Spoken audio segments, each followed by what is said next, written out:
اب ہم آتے ہیں سیدنا صالح علیہ السلام کے قصے کی طرف۔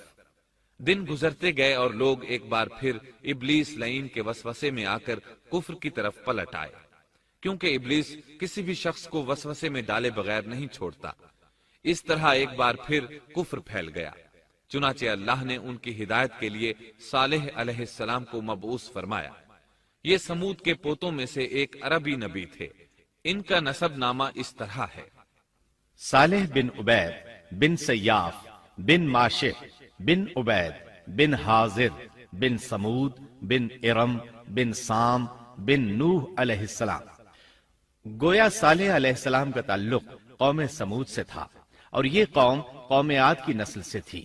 سمود کی قوم نے یمن کو خیر باد کہا اور جزیرے سے شمال کی طرف منتقل ہو گئے، پھر وہاں ہجر نامی ایک بستی میں جا ٹھہرے۔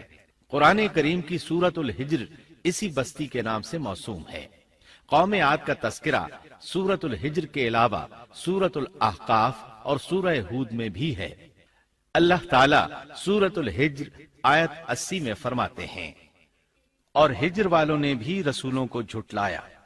ہجر قوم سمود کا مرکزی شہر تھا۔ اب وہ مدائن صالح کے نام سے مشہور ہے۔ یہ شہر مدینہ منورہ کے شمال مغرب میں 380 کلومیٹر کے فاصلے پر واقع ہے۔ یہ لوگ بھی پہاڑوں کو تراش کر گھر بناتے تھے۔ یہ صنعت اور کاریگری انہوں نے قوم عاد سے وراثت میں پائی تھی۔ اللہ تعالیٰ سورۃ الفجر آیت 9 میں فرماتے ہیں: اور قوم سمود کے ساتھ کیا کیا جنہوں نے وادی میں بڑے بڑے پتھر تراشے تھے۔ قرآن مجید میں اللہ تعالیٰ ایک مقام پر فرماتے ہیں: اور ہم نے قوم عاد اور سمود کو غارت کیا جن کے بعض مکانات آپ کے سامنے ظاہر ہیں۔ ان کے مکانات ان کی تباہی سے لے کر اب تک موجود ہیں۔ شام کے راستے میں خیبر، تیما سے تبوک تک قوم سمود کے آثار پائے جاتے ہیں۔